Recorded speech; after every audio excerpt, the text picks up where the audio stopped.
Thank you very much. And really building on what my colleague here, Minister, said, as governments, we regard technology and the opportunities of digitalization as really a chance to completely transform really the way that the government is perceived by the people, by the entrepreneurs, and to completely change this interaction. And I mean, that's what it's really about, because it's not only, and for Moldova, a country that still needs to catch up when it comes to economic development, we see digitalization as an opportunity to really leapfrog.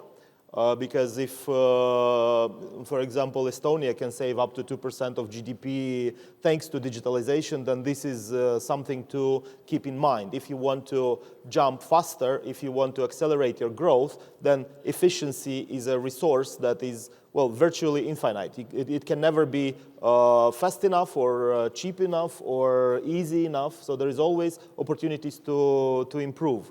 That is why, for a developing country, what we want to say is that one does not have to be an advanced economy to embrace digitalization. You really can take the opportunities of technology and converge with your living standards and really offer your people and your economy a better experience. Because in essence, a government is the biggest service provider in any country.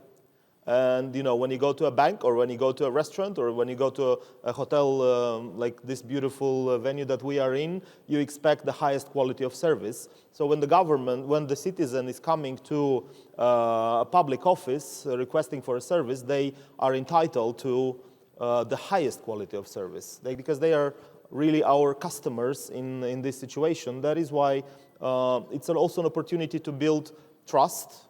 Mutual trust between the people and the government, and it's an opportunity to ultimately invest in democracy, the opportunities of transparency, of e-democracy are also not to be neglected, because you can build a digital democracy, and also you can build a digital dictatorship, and we see that already. So it's important to get it right.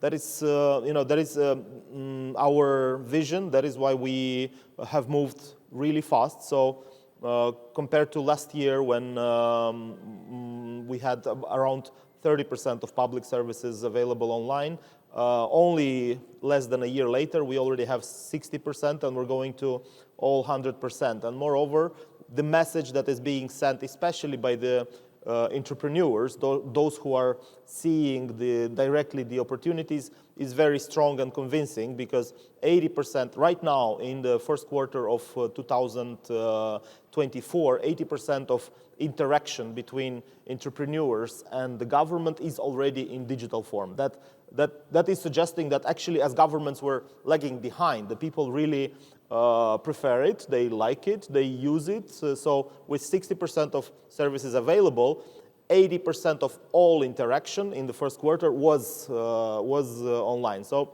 it is possible, and moreover, it is suggested and requested by our people. And being in the 21st century, it's it's not the time where you have to queue for a service and see and confront these grumpy civil servants that sometimes, let's face it, in emerging economies, the problem of corruption is also persistent. So it's an opportunity to also cut corruption. And the state in a period that we are in should be invisible but present and available 24/7 right here, in a mobile phone. Not, in Estonia, again, sorry for repeating about Estonia, but people don't have a clue already where is the office of the customs or of the tax office or of the food safety and so on. So it is possible.